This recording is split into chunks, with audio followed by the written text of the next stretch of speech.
മലയാളികളുടെ അഭിമാനമായ ശ്രീ എം.എ. യൂസഫ് അലിയുടെ ലുലു ഗ്രൂപ്പിൻ്റെ IPO വന്ന സമയത്ത് ഇന്ത്യൻ മാർക്കറ്റിലല്ല വിദേശ മാർക്കറ്റിലാണ് എങ്കിലും എന്താണ് IPO എന്ന് അന്വേഷിക്കുന്ന ആളുകളുടെ എണ്ണം വളരെ വലിയ രീതിയിൽ കൂടിയിരുന്നു. കുറച്ച് വർഷമായിട്ട് ഒരു 3-4 വർഷമായിട്ട് IPO വഴി വലിയ രീതിയിൽ പണം ഉണ്ടാക്കാൻ ശ്രമിക്കുന്ന ആളുകളുടെ എണ്ണം കൂടിക്കൊണ്ടേയിരിക്കുകയാണ്. പല ഇന്ത്യക്കാരുടെ കാര്യം നോക്കിയാലും IPOയ്ക്ക് പിറകെ ഓടുന്നുണ്ട്. ചിലർ വളരെ കുറഞ്ഞ ദിവസം കൊണ്ട് തന്നെ പണം ഇരട്ടിപ്പിക്കുന്നുണ്ട്. ഇത് വളരെ ലീഗലായിട്ട് തന്നെ പണം ഇരട്ടിപ്പിക്കാൻ ഒരു അവസരമുള്ളപ്പോൾ ആരെങ്കിലും അത് വിട്ടുകളയോ? ഇന്ത്യയിൽ വലിയ രീതിയിൽ ആ കാര്യങ്ങൾ സംഭവിച്ചുകൊണ്ടിരിക്കുന്നുണ്ട്.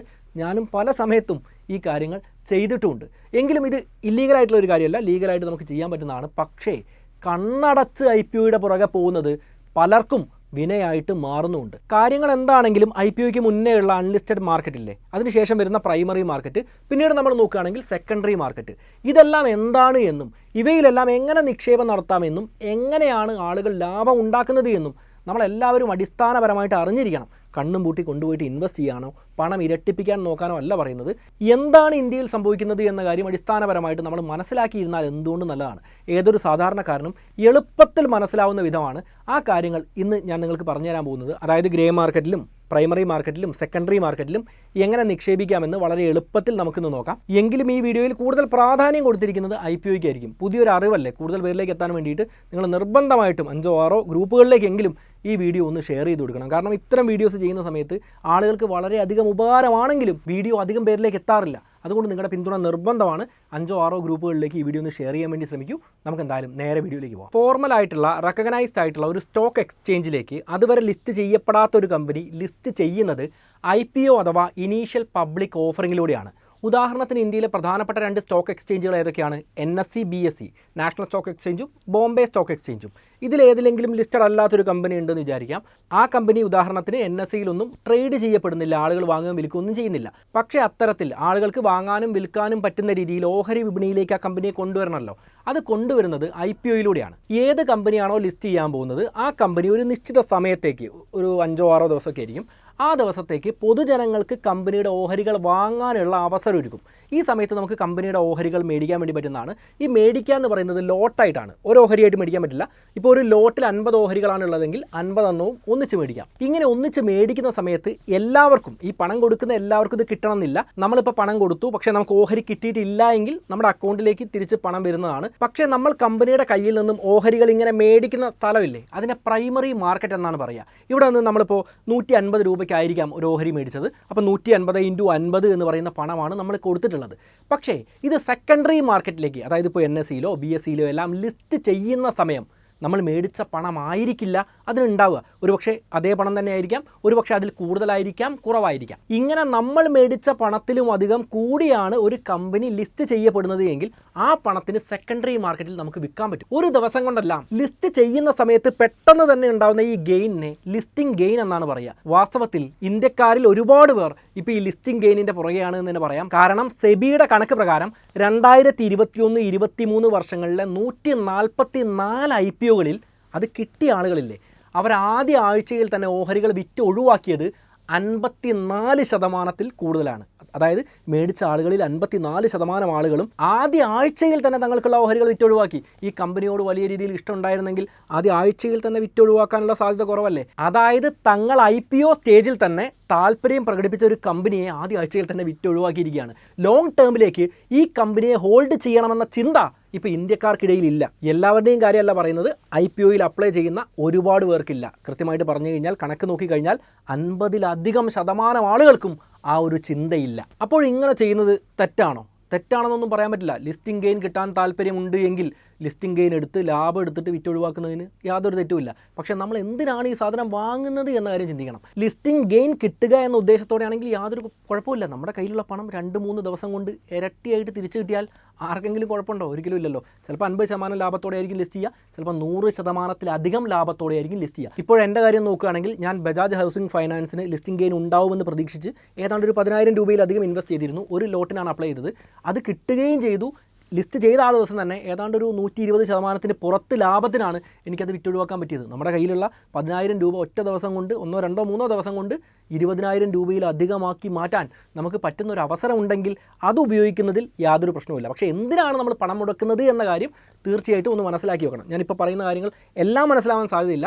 ഒരുപക്ഷേ വീഡിയോയുടെ അവസാനത്തേക്ക് എത്തുമ്പോഴേക്കും നിങ്ങൾക്ക് കൂടുതൽ കാര്യങ്ങൾ മനസ്സിലാവുന്നതാണ്. നമ്മളിപ്പോൾ ഓഹരി വിപണിയിലേക്ക് ലിസ്റ്റ് ചെയ്യപ്പെടുന്ന കമ്പനികളുടെ കാര്യം നോക്കിക്കഴിഞ്ഞാൽ വലിയ വലിയ കമ്പനികളൊക്കെ ഉണ്ടല്ലേ. അദാനിയുടെ കമ്പനി ലിസ്റ്റ് ചെയ്യപ്പെടുന്നുണ്ട്, അംബാനിയുടെ കമ്പനി ലിസ്റ്റ് ചെയ്യപ്പെടുന്നുണ്ട്, വലിയ വലിയ ബിസിനസ്സുകാരുടെ കമ്പനികളെല്ലാം ഓഹരി വിപണിയിലേക്ക് ലിസ്റ്റ് ചെയ്യപ്പെടുന്നുണ്ട്.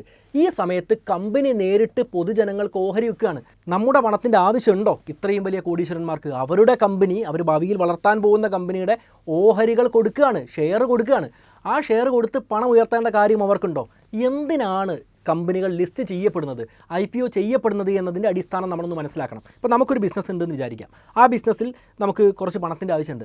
നമ്മുടെ കൂട്ടുകാരെയൊക്കെ ചേർക്കുമല്ലേ, എന്നിട്ട് അവർക്ക് കുറച്ച് ഷെയർ കൊടുക്കും. ഇപ്പോൾ ഇത്ര പണം തന്നു കഴിഞ്ഞാൽ കമ്പനിയുടെ ഇത്ര ഷെയർ നിനക്ക് തരാം, ചിലപ്പോൾ കടയായിരിക്കും. അപ്പോൾ അതിൻ്റെ ലാഭവിഹിതവും അതിനനുസരിച്ച് അവന് കൊടുക്കാമെന്നുള്ള എഗ്രിമെൻ്റ് എല്ലാം ഉണ്ടാക്കും. പക്ഷേ ആ കമ്പനി കുറച്ചുകൂടെ വളരുകയാണെങ്കിലോ, ഒരു 3, 4, 5 സ്ഥലത്തേക്ക് അതിനെ വ്യാപിപ്പിക്കേണ്ട ആവശ്യം വന്നാലോ, കൂട്ടുകാരനെ കൊണ്ട് മാത്രം എടുക്കാൻ പറ്റില്ല. 2, 3 ആളുകൾ അധികമായിട്ട് വേണ്ടി വരും. ആ സമയത്ത് നമ്മൾ അത്യാവശ്യം പണമുള്ള ആളുകളുടെ അടുത്തെല്ലാം പോയിട്ട് ഈ കാര്യങ്ങൾ പറയുന്നു, അവരുടെ കയ്യിൽ നിന്ന് പണം മേടിക്കുന്നു. പിന്നെയും ഇതിനെ വളർത്തേണ്ട ആവശ്യം വന്നാലോ, അപ്പോഴും നമ്മുടെ കയ്യിൽ പണമില്ലല്ലേ. അപ്പോൾ ആളുകളെല്ലാം ചിന്തിക്കുന്നത് ബാങ്കിൽ പോയിട്ട് ലോൺ എടുത്താൽ പോരെ എന്നാണ്. ബാങ്കിൽ പോയിട്ട് ലോൺ എടുത്തു കഴിഞ്ഞാൽ അതിന് വലിയ രീതിയിൽ പലിശ കൊടുക്കേണ്ടി വരും. പക്ഷേ ഓഹരികൾ കൊടുത്താൽ നഷ്ടമായാലും കുഴപ്പമില്ല, ലാഭമായാൽ ലാഭവിഹിതം കൊടുത്താൽ മതി. പക്ഷേ നഷ്ടമായാലും കുഴപ്പമില്ല. ബാങ്കിൻ്റെ വലിയ ബാധ്യത നമ്മുടെ കമ്പനിയുടെ തലയിൽ വരുന്നതല്ല. ഒരു പക്ഷേ ഒരു കമ്പനിയൊക്കെ വളർന്ന് വലുതായിട്ട് വരണമെങ്കിൽ ആദ്യത്തെ കുറച്ച് വർഷങ്ങളിലൊക്കെ നഷ്ടമായിരിക്കും. പക്ഷേ നഷ്ടമുണ്ട് എന്ന കാര്യം ബാങ്കിന് അറിയേണ്ട കാര്യമല്ല. അവർക്ക് കൃത്യമായിട്ട് ലോൺ തിരിച്ചടവ് നടക്കേണ്ടത് നിർബന്ധമായിട്ടുള്ള കാര്യമാണ്. അപ്പോൾ നമ്മുടെ കയ്യിൽ പണം ഇല്ലാതെ വരും. അപ്പോൾ കമ്പനി വലിയ പ്രതിസന്ധിയിലേക്ക് പോകും. ഈ സമയത്ത് ഓഹരി ഉടമകളുടെ എണ്ണം കൂട്ടാൻ വേണ്ടി ശ്രമിക്കാറുണ്ട്. അപ്പോൾ ഒരുപാട് സ്ഥലങ്ങളിലേക്ക് ഇതിനെ വ്യാപിപ്പിക്കേണ്ട ഒരു ആവശ്യം വന്നു നമ്മുടെ കമ്പനിയെ. ആ സമയത്ത് നമ്മൾ നല്ല പണമുള്ള ആളുകളുടെ അടുത്ത് പോകും. എന്നിട്ട് അവരോട് ഓഹരി വിറ്റ് പണം മേടിക്കും. ഇനി കുറച്ചുകൂടെ വലുതാക്കണമെങ്കിലോ, ഒരു സംസ്ഥാനം മുഴുവനായിട്ടോ, അല്ലെങ്കിൽ ഒരു സൗത്ത് ഇന്ത്യ മുഴുവനായിട്ട് നമ്മുടെ ഇപ്പോൾ തുണി ഷോപ്പായിരിക്കാം, അല്ലെങ്കിൽ നമ്മൾ ബ്രാൻഡ് ചെയ്തിട്ടുള്ളൊരു ചായ ആയിരിക്കാം. ഇതിനെ വളർത്തണമെങ്കിൽ നമ്മൾ എന്ത് ചെയ്യും? വലിയ പണമുള്ള കമ്പനികളുണ്ട്, ഏതെങ്കിലും നല്ല സംരംഭങ്ങളിൽ നിക്ഷേപിക്കാമെന്ന താല്പര്യത്തോടെ നിൽക്കുന്ന കമ്പനികളുണ്ട്. ആ കമ്പനികളുടെ അടുത്ത് പോയിട്ട് നമ്മുടെ ലാഭവും നഷ്ടവും, നമ്മുടെ ബിസിനസ് മോഡലും, നമ്മുടെ ബിസിനസ്സിൽ ഭാവിയിൽ എങ്ങനെ വളർച്ച നമ്മൾ പ്രതീക്ഷിക്കുന്നു, അതിനെങ്ങനെയാണ് നമ്മൾ മുന്നോട്ട് കൊണ്ടുപോകേണ്ടത് തുടങ്ങിയ സകലമാന കാര്യങ്ങളും കാണിച്ച് അവരെ കൺവിൻസ് ചെയ്ത് അവരിൽ നിന്നും പണം മേടിക്കേണ്ടതായിട്ടുണ്ട്. പക്ഷേ നമ്മൾ ഇന്ത്യ മൊത്തമൊക്കെ വലുതാക്കുകയാണ്. വലിയ രീതിയിൽ നമ്മുടെ ബിസിനസ്സിനെ ഒരുപാട് വലുതാക്കാൻ വേണ്ടി പോവുകയാണ്. ഈ സമയത്ത് ഇത്ര വലിയ പണമൊന്നും ഒരു പക്ഷേ വെഞ്ചർ ക്യാപിറ്റലിസ്റ്റുകളുടെ അടുത്തുനിന്നോ വലിയ വലിയ കമ്പനികളുടെ അടുത്തുനിന്നോ കിട്ടണമെന്നില്ല.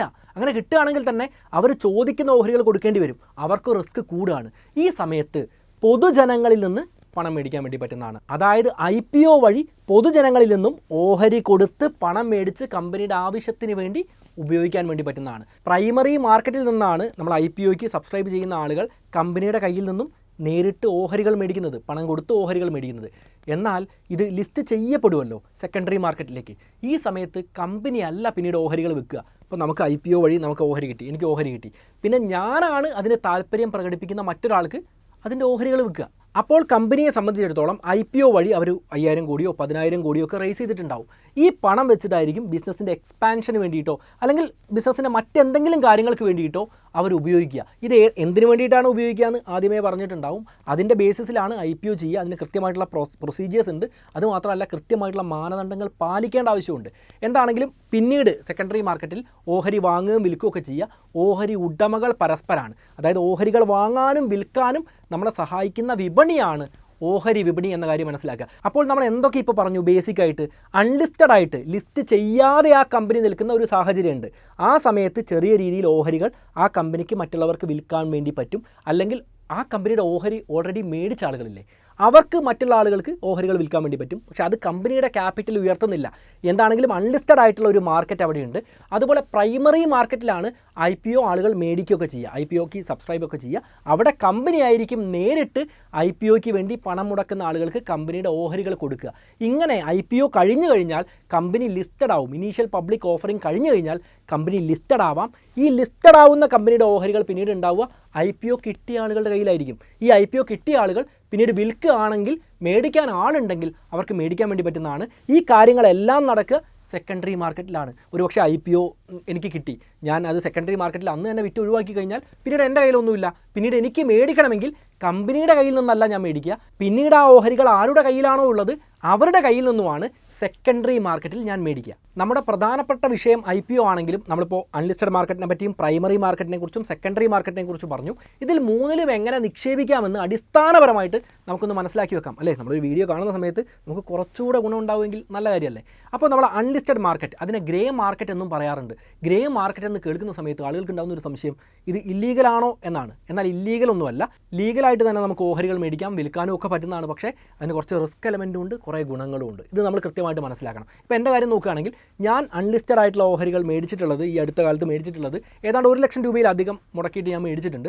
ഞാനത് മേടിച്ച് വെച്ചതിൻ്റെ കാര്യം എന്ന് പറയുന്നത് ലോങ് ടേമിലേക്ക് എനിക്ക് വിശ്വാസമുള്ളൊരു കമ്പനിയുടെ ഓഹരികൾ മേടിച്ച് വെക്കുക എന്നുള്ള ഉദ്ദേശം കൊണ്ടാണ്. അല്ലാതെ പെട്ടെന്ന് കോടീശ്വരനായിട്ട് മാറുക എന്നുള്ള ഉദ്ദേശം കൊണ്ടല്ല. ഒരു പക്ഷേ 1 ലക്ഷം എന്ന് പറയുന്നത് കോടികളായേക്കാം, ആവില്ല എന്നൊന്നും പറയുന്നില്ല. അതുകൊണ്ട് അതിനൊരു അവസരം കൊടുക്കുക എന്നുള്ള രീതിയിലാണ് ഞാനത് ചെയ്തത്. ഇപ്പോൾ ഒരു പക്ഷേ പലർക്കും പൂർണ്ണമായിട്ട് മനസ്സിലായിട്ടുണ്ടാവില്ല. അങ്ങനെ ആയതുകൊണ്ട് തന്നെ ഞാൻ അൺലിസ്റ്റഡ് ഓഹരികളെക്കുറിച്ച് വളരെ പെട്ടെന്നൊന്ന് പറഞ്ഞുതരാം. ഞാൻ ഇൻക്രെഡ് മണി എന്ന് പറയുന്ന ആപ്ലിക്കേഷൻ ഉപയോഗിച്ചുകൊണ്ടാണ് അൺലിസ്റ്റഡ് ഓഹരികൾ കണ്ടെത്തുന്നതും മേടിക്കുന്നതും അതിൻ്റെ കാര്യങ്ങളെല്ലാം മനസ്സിലാക്കുന്നതും ഒക്കെ. ആ ആപ്ലിക്കേഷൻ തുറന്നു കഴിഞ്ഞാൽ നമുക്ക് ഇങ്ങനെയാണ് കാണുക, ഇങ്ങനെ ഒരു ഇൻ്റർഫേസ് കാണാം. ഇതിൽ നമുക്ക് ഷെയർസ് എന്നുള്ള ഭാഗത്ത് പോയി കഴിഞ്ഞാൽ നമുക്ക് തീർച്ചയായിട്ടും ഷെയറുകൾ, ഇൻഡിവിജ്വലായിട്ടുള്ള ഷെയറുകൾ മേടിക്കാൻ വേണ്ടി പറ്റുന്നതാണ്. ഉദാഹരണത്തിന് നമ്മളിപ്പോൾ ഒയോ എടുക്കാം. ഇതൊരു ഫൈനാൻഷ്യൽ റെക്കമെൻഡേഷൻ അല്ല, ഉദാഹരണം മാത്രം കാണിക്കുകയാണ്. അപ്പോൾ അവിടെ നോക്കിക്കഴിഞ്ഞാൽ ഇവിടെ ഇത് മേടിക്കാനുള്ള ഇൻവെസ്റ്റ് നൗ എന്നുള്ള ബട്ടൺ കാണാം. അത് വെച്ച് നമുക്ക് വളരെ സിമ്പിളായിട്ട് ഇൻവെസ്റ്റ്മെൻറ്റ് നടത്താൻ പറ്റുന്നതാണ്. താഴേക്ക് നോക്കിക്കഴിഞ്ഞാൽ എബൌട്ട് ദ കമ്പനിയുടെ ഡീറ്റെയിൽസ്, അതിൻ്റെ സ്ട്രെങ്ത്ത്, വീക്ക്നെസ് എല്ലാം കാണാൻ വേണ്ടി പറ്റുന്നതാണ്. പക്ഷേ ഇതിൻ്റെ സ്ട്രെങ്ത്തും വീക്ക്നെസ്സും ഒക്കെ ഈ ആപ്പിൽ പറയുന്നത് മാത്രമല്ല, നമ്മൾ സ്വന്തമായിട്ട് തന്നെ അത് പഠിക്കാനും മനസ്സിലാക്കാനും ഒക്കെ ശ്രമിക്കുന്നത് വളരെ നല്ലതായിരിക്കും. പിന്നെ ബോർഡ് ഓഫ് ഡയറക്ടേഴ്സ് ആരൊക്കെയാണെന്ന് നമുക്ക് കാണാം. അതുപോലെ കമ്പനിയുടെ മറ്റ് ഡോക്യുമെൻറ്റ്സ്, ഉദാഹരണത്തിന് ആനുവൽ റിപ്പോർട്ടുകൾ കാണാം. കൃത്യമായിട്ട് 2019, 21, 23, 24 ആനുവൽ റിപ്പോർട്ടുകൾ ഡൗൺലോഡ് ചെയ്യാനുള്ള ഓപ്ഷൻ ഉണ്ട്. കൃത്യമായിട്ട് ഫൈനാൻസിനെ കുറച്ചുകൂടെ സീരിയസ് ആയിട്ട് കാണുന്ന ആളുകളാണെങ്കിൽ നമുക്കതെല്ലാം വായിച്ച് നോക്കാനും കമ്പനിയെക്കുറിച്ച് കൂടുതൽ മനസ്സിലാക്കാനും ഒക്കെ അവസരമുണ്ട്. പക്ഷേ സിമ്പിളായിട്ട് ആ കാര്യങ്ങളെല്ലാം മുകളിൽ കൊടുത്തിട്ടുണ്ട്. നമ്മളിപ്പോൾ ഇങ്ങോട്ട് വരികയാണെങ്കിൽ കീ ഫൈനാൻഷ്യൽ എന്ന ഓപ്ഷൻ സെലക്ട് ചെയ്ത് കഴിഞ്ഞാൽ കമ്പനിയുടെ ഫൈനാൻഷ്യൽ ഡീറ്റെയിൽസും കാര്യങ്ങളുമെല്ലാം കൃത്യമായിട്ട് നമുക്ക് വായിച്ച് മനസ്സിലാക്കാൻ വേണ്ടി പറ്റുന്നതാണ്. ഷെയർ ഹോൾഡിംഗ് പാറ്റേൺ തൊട്ടടുത്ത് തന്നെ നമുക്ക് കാണാൻ വേണ്ടി പറ്റുന്നതാണ്. അവിടെ നോക്കിക്കഴിഞ്ഞാൽ ഏതെല്ലാം കമ്പനികൾ അല്ലെങ്കിൽ ഏതെല്ലാം വ്യക്തികളാണ് ഈ ഒയോയുടെ ഷെയറുകൾ ഹോൾഡ് ചെയ്യുന്നത് നമുക്ക് കാണാം. ഏത് കമ്പനിയുടേതും നമുക്ക് ഇത്തരത്തിൽ നോക്കാൻ വേണ്ടി പറ്റുന്നതാണ്. നമുക്ക് പിന്നെ ഇൻഡിവിജ്വൽ കമ്പനികളിൽ മാത്രമല്ല, കുറച്ചുകൂടെ ഡൈവേഴ്സിഫൈഡ് ആയിട്ട് വിവിധ അൺലിസ്റ്റഡ് കമ്പനികളിൽ, വിവിധ സെക്ടേഴ്സിലുള്ള അൺലിസ്റ്റഡ് കമ്പനികളിൽ ഒന്നിച്ച് നിക്ഷേപിക്കണമെന്ന താല്പര്യം ഉണ്ടെങ്കിൽ ഇവിടെ നമുക്ക് ബാസ്ക്കറ്റുകൾ കാണാം. വിവിധ ബാസ്ക്കറ്റുകൾ നമുക്ക് കാണാൻ വേണ്ടി പറ്റുന്നതാണ്. ഉദാഹരണത്തിന് ഒരു ബാസ്ക്കറ്റ് നമ്മൾ എടുക്കുകയാണ്.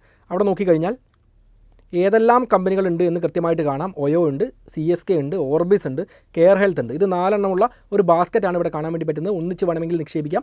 പക്ഷേ ടോട്ടൽ ഇൻവെസ്റ്റ്മെൻറ്റ് എമൗണ്ട് ഏതാണ്ട് 48,000 രൂപ ഇത് ഇൻവെസ്റ്റ് ചെയ്യാൻ വേണ്ടി വേണം. ഇൻഡിവിജ്വൽ കമ്പനീസ് ആണെങ്കിൽ നമുക്കറിയാം മിനിമം യൂണിറ്റ് 1 ഷെയറുകൾ അടക്കം നമുക്ക് ഇൻവെസ്റ്റ് ചെയ്യാനുള്ള അവസരം ഇവിടെയുണ്ട്. അപ്പോൾ അതിനനുസരിച്ച് നോക്കിയിട്ട് ചെയ്യാം. പിന്നെ അൺലിസ്റ്റഡ് കമ്പനികളിലൊക്കെ നിക്ഷേപിക്കുന്ന സമയത്ത് തീർച്ചയായിട്ടും ഒരുപാട് ഗുണങ്ങളുണ്ട്. പക്ഷേ നമ്മുടെ ഫൈനാൻഷ്യൽസ് എവിടെയാണ് നിൽക്കുന്നത് എന്ന് കൃത്യമായിട്ട് തിരിച്ചറിയണം. നമ്മുടെ ആകെ പോർട്ട്ഫോളിയോ വാല്യൂവിൻ്റെ 5% താഴെയൊക്കെയാണ് എപ്പോഴും അത്തരത്തിലൊരു നിക്ഷേപം നടത്തുന്നത് നല്ലത്. ചിലർ 10% എന്ന് പറയാറുണ്ട്, പരമാവധി 20% എന്നൊക്കെ പറയാറുണ്ട്. ഒരു 5 to 10% ഇടയിലായിരിക്കും ഏറ്റവും നല്ല കാര്യം. കാരണം ഇതിൻ്റെ ഒരു റിസ്ക് എന്ന് പറയുന്നതിൽ ഒന്നാമത്തേത് ലിക്വിഡിറ്റി റിസ്ക് ആണ്. എപ്പോൾ വേണമെങ്കിലും വാങ്ങാനും വിൽക്കാനും ഒന്നും പറ്റണമെന്നില്ല. കമ്പനി ലിസ്റ്റഡ് അല്ല, ആ കമ്പനിയുടെ ഓഹരി ഉടമകൾ വളരെ കുറവാണ്. അവരിൽ ആരെങ്കിലും വിൽക്കാൻ തയ്യാറായാൽ മാത്രമേ നമുക്ക് മേടിക്കാൻ വേണ്ടി പറ്റുള്ളൂ. നമ്മൾ വിൽക്കാൻ നോക്കുന്ന സമയത്ത് വാങ്ങാൻ ആളുണ്ടാവണമെന്നില്ല. അപ്പോൾ ആ കമ്പനി IPO ചെയ്ത് 6 മാസം ഒരു ലോക്കിൻ പീരീഡ് ഉണ്ടാവും. IPO ചെയ്യപ്പെട്ട് വീണ്ടും ഒരു 6 മാസം കഴിഞ്ഞതിന് ശേഷമാണ് നമുക്ക് വിൽക്കാൻ വേണ്ടി പറ്റുക. IPOയിലൂടെ നമുക്ക് ഷെയറുകൾ കിട്ടാൻ ചില സമയത്ത് പ്രയാസമാണ്. അപ്പോൾ അങ്ങനെയുള്ള നല്ല കമ്പനികളുണ്ടെന്ന് നമുക്ക് തോന്നുകയാണെങ്കിൽ catch dum young watch dum grow എന്നൊക്കെ പറയില്ലേ, വളരെ ചെറുതായിരിക്കുമ്പോൾ അതിനെ നമ്മൾ മേടിച്ച് വെക്കുക. അത് വളരുന്നത് നമുക്ക് കാണാം, ആസ്വദിക്കാം. അതിനനുസരിച്ച് നമുക്ക് ലാഭം ഉണ്ടാക്കാൻ വേണ്ടി പറ്റും. ആ രീതിയിൽ നമുക്കിതിനെ കാണുന്നതിൽ വലിയ തെറ്റുണ്ടാവില്ല. അപ്പോൾ ഈ ലിക്വിഡിറ്റി റിസ്ക് ഉള്ളതുകൊണ്ട് തന്നെ നമുക്ക് ആവശ്യമുള്ള വലിയൊരു സംഖ്യ നമ്മൾ കൊണ്ടിട്ട് കഴിഞ്ഞാൽ 5 വർഷമോ 10 വർഷമോ ഒക്കെ അതവിടെ കുടുങ്ങിപ്പോകാനൊരു സാധ്യതയുണ്ട്. അപ്പോൾ വലിയ ആവശ്യമൊന്നുമില്ലാത്ത, എന്നാൽ നിക്ഷേപത്തിൻ്റെ ഭാഗമായിട്ട് ഞാൻ എക്സ്പ്ലോർ ചെയ്യാത്തൊരു മേഖലയാണ്. ആ മേഖലയിൽ കുറഞ്ഞ പണം ഇടുന്നത് എനിക്ക് വലിയ കുഴപ്പമില്ല എന്ന് തോന്നുന്ന ആളുകൾക്ക് തീർച്ചയായിട്ടും ഇൻക്രെഡ് മണി ഉപയോഗിച്ചുകൊണ്ട് തന്നെ അൺലിസ്റ്റഡ് കമ്പനികൾ മേടിച്ച് വെക്കാൻ വേണ്ടി പറ്റുന്നതാണ്. ഇത് ഏത് ആപ്ലിക്കേഷൻ വഴിയാണ് മേടിക്കുന്നതെന്ന് വലിയ പ്രാധാന്യമില്ല. കാരണം ഇവിടെ നമ്മൾ മനസ്സിലാക്കേണ്ട വേറൊരു കാര്യം കൂടെ ഉണ്ട്. കമ്പനികളുടെ ഓഹരികളാണ് നമ്മൾ മേടിച്ച് വെക്കുന്നത് അല്ലേ.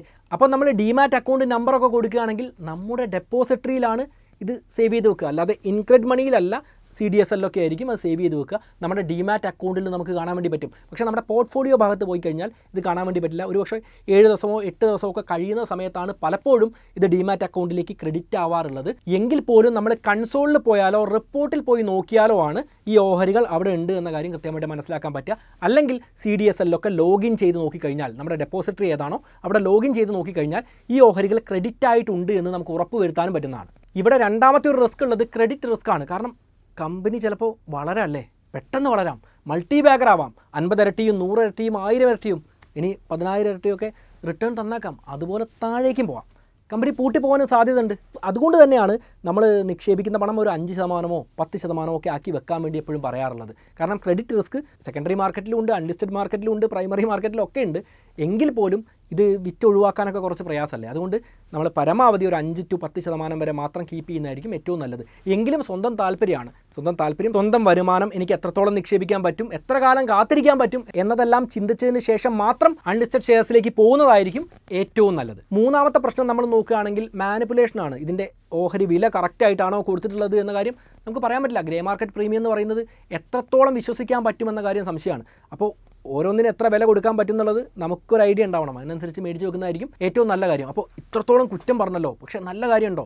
നല്ല കാര്യങ്ങളുണ്ട്. നമുക്ക് ഒരു പോർട്ട്ഫോളിയോ ഡൈവേഴ്സിഫിക്കേഷൻ്റെ ഭാഗമായിട്ടല്ലേ. ഡൈവേഴ്സിഫിക്കേഷൻ എന്ന് പറയുമ്പോൾ ഇതൊരു ഡൈവേഴ്സിഫിക്കേഷനായിട്ട് കണക്കാക്കാൻ പറ്റുമെന്ന് പലരും ചോദിക്കാറുണ്ട്. പക്ഷേ കണക്കാക്കാൻ പറ്റുമെന്നാണ് പ്രധാനപ്പെട്ട ഫൈനാൻഷ്യൽ ആർട്ടിക്കിളുകളെല്ലാം വായിക്കുമ്പോൾ നമുക്ക് മനസ്സിലാക്കാൻ പറ്റുന്നൊരു കാര്യം. രണ്ടാമത്തെ ഗുണം, നമ്മൾ പ്രധാനപ്പെട്ട നിക്ഷേപകരുടെ കാര്യം നോക്കുകയാണെങ്കിൽ അവരെല്ലാം അവരുടെ പോർട്ട്ഫോളിയോയിൽ ഒരു ഭാഗം അൺലിസ്റ്റഡ് കമ്പനികൾക്ക് വേണ്ടി മാറ്റിവെച്ചിട്ടുണ്ട്.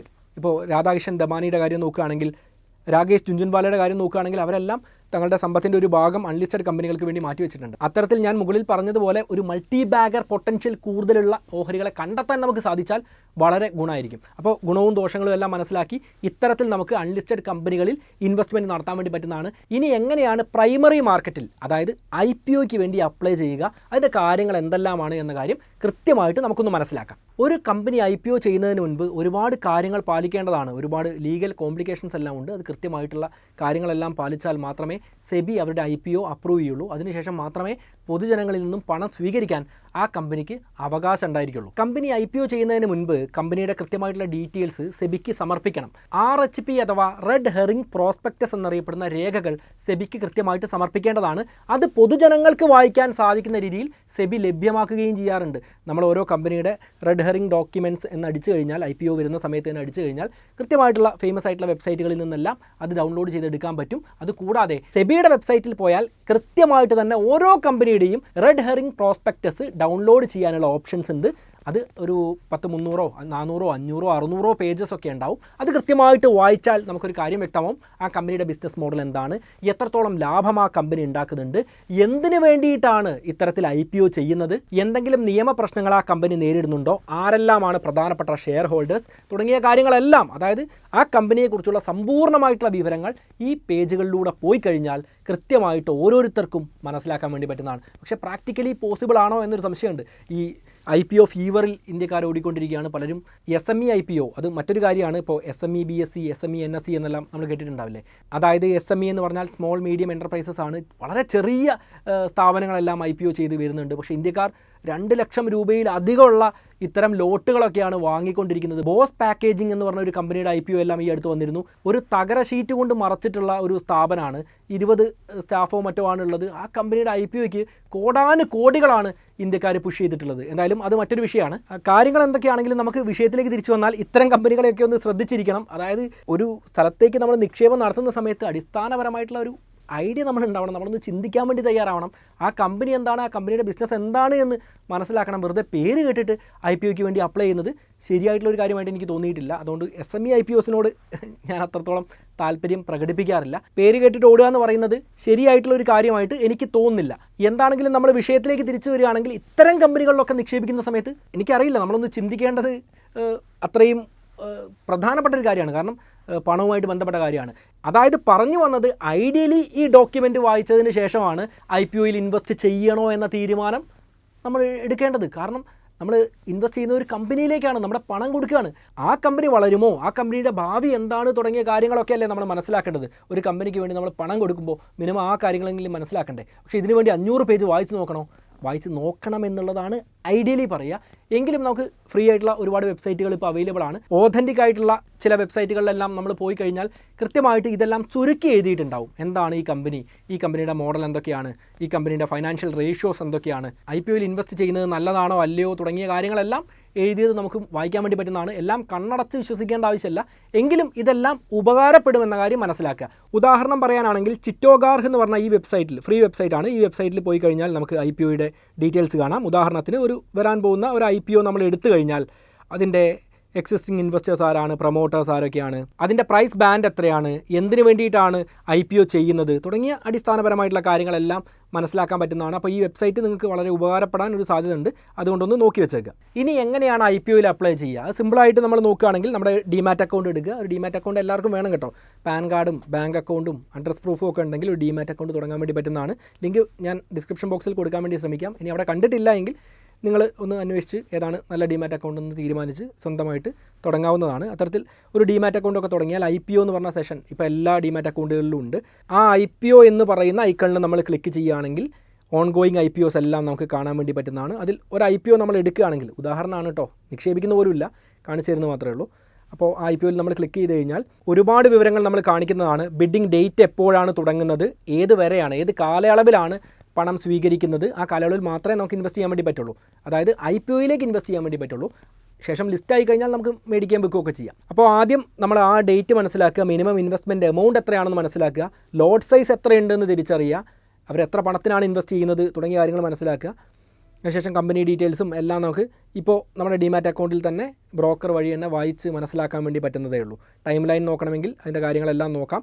എന്നാണ് ലിസ്റ്റ് ചെയ്യുന്നത്, എന്നാണ് ബിഡിങ് ആരംഭിക്കുന്നത്, എന്നാണ് അവസാനിക്കുന്നത്, അലോട്ട്മെൻറ്റ് എന്നാണ് കൃത്യമായിട്ട് പറയുക തുടങ്ങിയ കാര്യങ്ങളെല്ലാം നമുക്ക് കാണാം. ശേഷം നമ്മൾ ഇൻവെസ്റ്റ് ചെയ്യുകയാണെങ്കിൽ അപ്ലൈ എന്ന ഓപ്ഷനിൽ ക്ലിക്ക് ചെയ്ത് കഴിഞ്ഞാൽ എത്ര ലോട്ടിന് വേണ്ടിയാണ് നമ്മൾ അപ്ലൈ ചെയ്യുന്നത് എന്ന കാര്യം കാണാം. ഒരു ലോട്ടിന് അപ്ലൈ ചെയ്യുമ്പോൾ ഇവിടെ കാണിക്കുന്നത് 1,29,600 രൂപ വേണമെന്നാണ്. പക്ഷേ നമുക്ക് 1,50,000 രൂപ കയ്യിലുണ്ട്. ആ 1,50,000 നമുക്ക് അപ്ലൈ ചെയ്യാൻ പറ്റില്ല. ലോട്ടിൻ്റെ മൾട്ടിപ്പിളായിട്ട് മാത്രമേ നമുക്ക് അപ്ലൈ ചെയ്യാൻ പറ്റുള്ളൂ. അപ്പോൾ 2 ലോട്ടിൽ നിന്ന് കൊടുക്കുകയാണെങ്കിൽ അതിൻ്റെ ഇരട്ടി പണം നമ്മൾ കൊടുക്കേണ്ടി വരും. അപ്പോൾ 1,200 ഷെയറുകൾ എന്നുള്ളത് 2,400 ഷെയറായിട്ട് നമ്മൾ അപ്ലൈ ചെയ്യേണ്ടി വരും. ഇവിടെ ഇൻഡിവിജ്വൽ ഇൻവെസ്റ്റർ ടൈപ്പിൽ ഇൻഡിവിജ്വൽ നമുക്ക് കൊടുക്കാം. പിന്നെ നമ്മൾ നോക്കുകയാണെങ്കിൽ SME നോക്കിയാൽ കാര്യങ്ങൾ കൃത്യമായിട്ട് മനസ്സിലാവില്ല. പക്ഷേ വലിയ വലിയ കമ്പനികളുടെ സബ്സിഡറി കമ്പനികളെല്ലാം വരുന്ന സമയത്ത് ഷെയർ ഹോൾഡേഴ്സിന് അപ്ലൈ ചെയ്യാനുള്ള ഓപ്ഷൻ ഉണ്ടാവും, അവരുടെ എംപ്ലോയീസിന് അപ്ലൈ ചെയ്യാനുള്ള മറ്റു ഓപ്ഷൻ ഉണ്ടാവും. ഹൈ നെറ്റ് വർത്ത് ഇൻഡിവിജ്വൽസ് ആയിട്ട് നമുക്ക് അപ്ലൈ ചെയ്യാനുള്ള ഓപ്ഷൻസ് ഉണ്ട്. അപ്പോൾ അങ്ങനെയുള്ള കാര്യങ്ങളെല്ലാം ഉണ്ടാവും. എല്ലാം നോക്കി നമ്മൾ അപ്ലൈ ചെയ്യുന്ന സമയത്ത് സംഭവിക്കുന്നത് നമ്മളിപ്പോൾ UPI വഴിയോ ബാങ്ക് അക്കൗണ്ടുകൾ വഴിയോ നമുക്ക് അപ്ലൈ ചെയ്യാൻ പറ്റും. അപ്പോൾ എത്ര പണത്തിൻ്റെതാണോ, ഉദാഹരണത്തിന് 25,000 രൂപയുടെ ഒരു IPO ആണ് നമ്മൾ അപ്ലൈ ചെയ്യുന്നത് എങ്കിൽ 25,000 രൂപ ലോക്ക് ചെയ്ത് വെക്കും. അത് നമുക്ക് പിന്നെ അത് ഉപയോഗിക്കാൻ പറ്റില്ല. അലോട്ട്മെൻറ്റ് ഫൈനലൈസ് ആവുന്നവരെ ആ പണം ലോക്ക് ചെയ്ത് വെക്കും. നമുക്ക് അലോട്ട്മെൻറ്റ് കിട്ടുകയാണെങ്കിൽ ആ പണം കമ്പനിയിലേക്ക് പോകും, ഇല്ലെങ്കിൽ തിരിച്ച് നമ്മുടെ അക്കൗണ്ടിലേക്ക് തന്നെ തിരിച്ചു വരുന്നതാണ്. പക്ഷേ ആ ഒരു കാലയളവിൽ ആ പണം സ്റ്റക്കായിട്ട് അവിടെ നിൽക്കുമെന്ന കാര്യം പ്രത്യേകമായിട്ടൊന്ന് മനസ്സിലാക്കി വെക്കണം. പെട്ടെന്ന് ആവശ്യമുള്ള പണമൊക്കെ IPOയിൽ ഇട്ട് ഇരട്ടിപ്പിക്കാമെന്ന് കരുതി പോയി കഴിഞ്ഞാൽ നല്ല പണി കിട്ടാൻ സാധ്യതയുണ്ട്. എപ്പോഴും ലിസ്റ്റിംഗ് ഗെയിൻ ഉണ്ടാവണമെന്നില്ല. ഇനിയിപ്പോൾ താഴെ ലിസ്റ്റ് ചെയ്ത് കഴിഞ്ഞാൽ ഒരു പക്ഷേ നഷ്ടത്തിലുമായേക്കാം. അപ്പോഴെന്തായാലും ഞാൻ പറഞ്ഞതുപോലെ നമ്മൾ അപ്ലൈ ചെയ്തു എന്ന് വിചാരിക്കുക, IPOയ്ക്ക് വേണ്ടി അപ്ലൈ ചെയ്ത് കാത്തിരിക്കുകയാണ് അലോട്ട്മെൻറ്റ് കിട്ടാൻ വേണ്ടിയിട്ട്. ഈ അപ്ലൈ ചെയ്യുന്ന എല്ലാവർക്കും കിട്ടണമെന്ന് നിർബന്ധമുണ്ടോ? ഒരുപാട് പേർക്ക് അറിയാൻ സാധ്യതയുണ്ട്, പക്ഷേ അറിയാത്ത ആളുകളും ഉണ്ട്. അവർ മനസ്സിലാക്കുക, എല്ലാവർക്കും അലോട്ട്മെൻറ്റ് കിട്ടണമെന്നില്ല. ഞാനും നിങ്ങളും ഈ വീഡിയോ കാണുന്നവരും ഒരുപാട് പേർ ഒരു IPOയ്ക്ക് വേണ്ടി അപ്ലൈ ചെയ്യുകയാണ്. പക്ഷേ കമ്പനി ആദ്യമേ തീരുമാനിച്ചിട്ടുണ്ടാവും എത്ര ഷെയറുകളാണ് പൊതുജനങ്ങൾക്ക് വേണ്ടി വിൽക്കുന്നത്. അപ്പോൾ ആ ഷെയറിൽ അധികം പേർ അപ്ലൈ ചെയ്ത് കഴിഞ്ഞാൽ എല്ലാവർക്കും കൊടുക്കാൻ വേണ്ടി പറ്റുമില്ല. അത് ഡിമാൻഡ് കൂടുതലാണ്, സപ്ലൈ കുറവാണ്. ഈ ഒരു സാഹചര്യത്തിൽ ലോട്ടറി പോലെയാണ് ആർക്കൊക്കെയാണ് അലോട്ട്മെൻറ്റ് കിട്ടുക എന്ന കാര്യം തീരുമാനിക്കപ്പെടുക. ഞാനിപ്പോൾ 10 ലോട്ടിന് വേണ്ടി അപ്ലൈ ചെയ്തു, ഒരാൾ 5 ലോട്ടിന് അപ്ലൈ ചെയ്തു, ഒരാൾ 3 ലോട്ടിന് അപ്ലൈ ചെയ്തു. അങ്ങനെ അപ്ലൈ ചെയ്തതെല്ലാം കൂടെ കൂട്ടിയ സമയത്ത് കമ്പനി പുറത്തുവിടുന്ന, കമ്പനി വിൽക്കാൻ തീരുമാനിച്ച ഷെയറിലും അധികം സബ്സ്ക്രിപ്ഷൻ വന്നു കഴിഞ്ഞാൽ ഓവർ സബ്സ്ക്രൈബ്ഡ് എന്നാണ് പറയുക. ഈ ഒരു സാഹചര്യത്തിൽ ഒന്നിലധികം ലോട്ടുകൾ അപ്ലൈ ചെയ്ത എല്ലാവരുടെയും ബാക്കി ലോട്ടുകളൊന്നും കൺസിഡർ ചെയ്യില്ല. എല്ലാവർക്കും ഒരു ലോട്ട് എന്ന രീതിയിൽ ആദ്യം ഒന്ന് നോക്കും. എന്നിട്ടും ഓവർ സബ്സ്ക്രൈബ്ഡ് ആണെങ്കിൽ ലോട്ടറി പോലെ റാൻഡമായിട്ട്, വളരെ റാൻഡമായിട്ട് ഒരു വേർതിരിവുകളൊന്നും ഇല്ലാതെ കൃത്യമായിട്ട് അലോട്ട്മെൻറ്റ് നടക്കും. ഭാഗ്യമുണ്ടെങ്കിൽ നല്ല കമ്പനി ചിലപ്പോൾ ലിസ്റ്റ് ചെയ്യുന്ന സമയത്ത് പലപ്പോഴും 100%-ലധികം ലിസ്റ്റ് ചെയ്യാറുണ്ട്. ഭാഗ്യമുണ്ടെങ്കിൽ നമുക്ക് കിട്ടും. ഇനി ചില സമയത്ത് ഭാഗ്യമുണ്ടെങ്കിൽ കിട്ടാതിരിക്കും. കാരണം വില കുറഞ്ഞിട്ടാണ് ലിസ്റ്റ് ചെയ്യുന്നതെങ്കിൽ പണം പോകുന്ന സാഹചര്യം ഒഴിവായി കിട്ടിയല്ലോ. അപ്പോൾ ഈ രീതിയിലാണ് IPO പ്രോസസ്സ് നടക്കുക. ഇനി IPO കിട്ടാനുള്ള സാധ്യത എങ്ങനെയാണ് നമുക്ക് വർദ്ധിപ്പിക്കാൻ പറ്റുക? ഇത് ഒരു ലോട്ടറി പ്രോസസ്സാണല്ലോ. അപ്പോൾ സാധ്യത നമുക്ക് വർദ്ധിക്കണമെങ്കിൽ ഒരു പാൻ കാർഡിൽ നിന്ന് ശരിക്കും ഒരു ആപ്ലിക്കേഷൻ മാത്രമേ സ്വീകരിക്കുള്ളൂ. ഞാൻ 10 ലോട്ടിന് അപ്ലൈ ചെയ്ത് വേറൊരു ഡിമാറ്റ് അക്കൗണ്ട് തുടങ്ങി അതുവഴി 20 ലോട്ടിന് അപ്ലൈ ചെയ്ത് കഴിഞ്ഞാൽ രണ്ടും റിജക്റ്റ് ആയി പോകാനാണ് സാധ്യത കൂടുതൽ. അതുകൊണ്ട് ഒരു പാൻ കാർഡിൽ നിന്ന് ഒരു ആപ്ലിക്കേഷൻ മാത്രമേ കമ്പനി സ്വീകരിക്കൂ എന്ന കാര്യം മനസ്സിലാക്കുക. പല സ്ഥലത്തും വായിക്കാൻ പറ്റുന്നത് നിങ്ങൾ മൾട്ടിപ്പിൾ ഡിമാറ്റ് അക്കൗണ്ടുകൾ വഴി അപ്ലൈ ചെയ്യൂ എന്നതാണ്. ഇത് തെറ്റാണ് എന്ന കാര്യമാണ് തിരിച്ചറിയേണ്ടത്. പക്ഷേ നമുക്ക് മൾട്ടിപ്പിളായിട്ട് അപ്ലൈ ചെയ്യാൻ പറ്റും. എങ്ങനെയാണെന്നറിയോ? നമ്മുടെ അടുത്ത ബന്ധുക്കൾ വഴി അവരുടെ ഡിമാറ്റ് അക്കൗണ്ട് വഴി അവർക്ക് പണം കൊടുത്ത് അവർ വഴി ആപ്ലിക്കേഷൻ കൊടുക്കുക.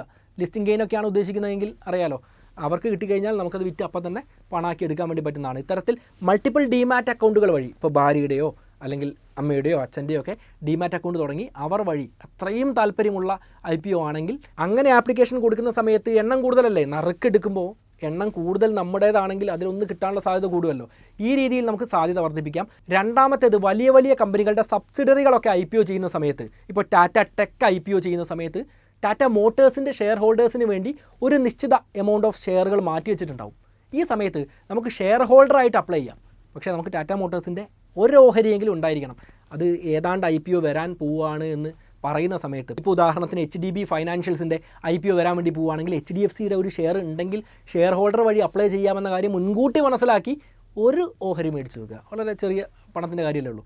അങ്ങനെ ഒരു ഓഹരി മേടിച്ച് വെക്കുക. അതിനുശേഷം ഷെയർ ഹോൾഡറായിട്ട് അപ്ലൈ ചെയ്യുക.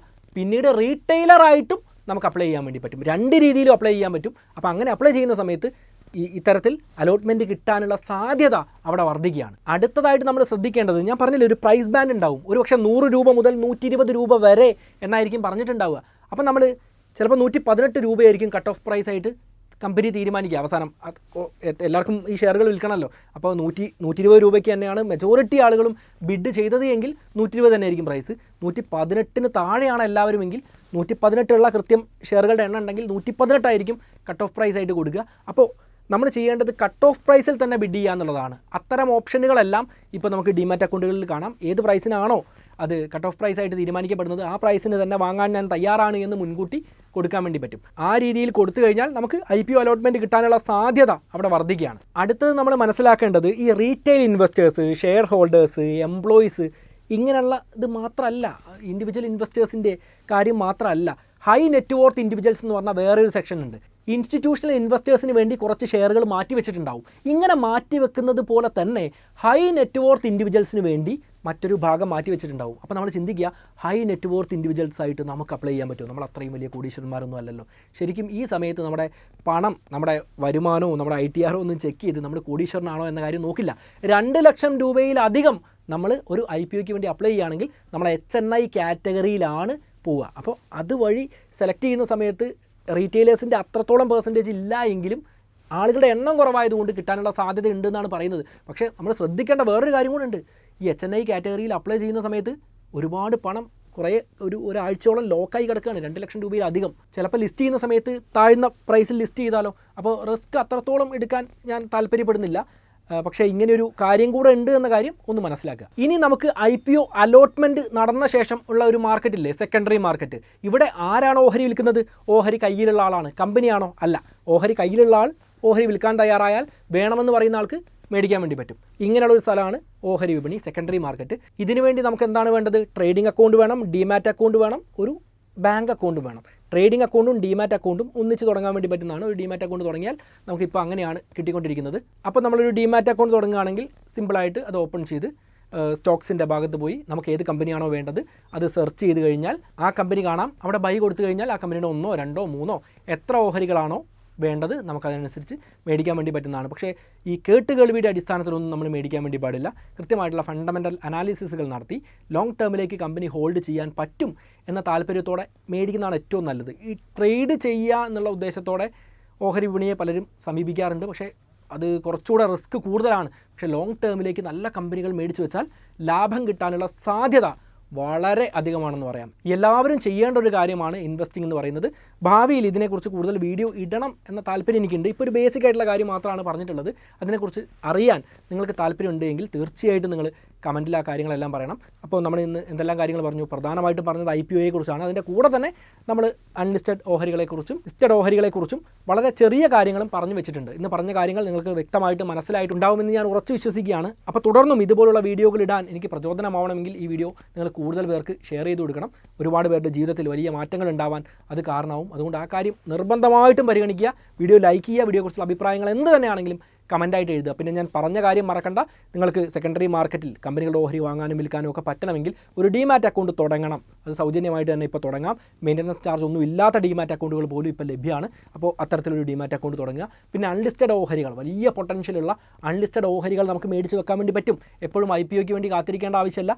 ലോങ് ടേമിലേക്ക് ഹോൾഡ് ചെയ്യാനൊരു സ്റ്റോക്കിനെ കുറിച്ച് നിങ്ങൾ ആലോചിക്കുന്നുണ്ട് എങ്കിൽ അൺലിസ്റ്റഡ് ഓഹരികൾ മുൻകൂട്ടി വാങ്ങി വെക്കാനും ഇപ്പോൾ സാധിക്കുന്നതാണ്, പണ്ടത്തെ കാലമൊന്നുമല്ല. അപ്പോൾ അത്തരത്തിൽ മികച്ച അൺലിസ്റ്റഡ് ഓഹരികൾ വാങ്ങാനും ഇനി ബാസ്ക്കറ്റായിട്ട് മൾട്ടിപ്പിൾ അൺലിസ്റ്റഡ് ഓഹരികൾ ഒന്നിച്ച് വാങ്ങാനും നിങ്ങൾക്ക് താല്പര്യമുണ്ടെങ്കിൽ സൗജന്യമായിട്ട് അക്കൗണ്ട് തുടങ്ങാൻ വേണ്ട ഇൻക്രെഡ് മണിയുടെ ലിങ്കും കാര്യങ്ങളും ഞാൻ കമൻറ്റിൽ കൊടുത്തിട്ടുണ്ട്. ഇപ്പോൾ മേടിച്ച് കഴിഞ്ഞാൽ ആമസോൺ ഗിഫ്റ്റ് വൗച്ചർ കാര്യങ്ങളൊക്കെ കുറച്ച് കാര്യങ്ങളൊക്കെ ഉണ്ട്. അത് നിങ്ങൾക്ക് കൃത്യമായിട്ട് അവിടെ തന്നെ വായിച്ച് നോക്കി മനസ്സിലാക്കാവുന്നതാണ്. എല്ലാവരും ഒന്ന് കയറി നോക്കുക. അപ്പോൾ നമുക്ക് എന്തായാലും മറ്റൊരു നല്ല വിഷയവുമായിട്ട് വീണ്ടും കണ്ടുമുട്ടാം. It's me Anurag, signing off.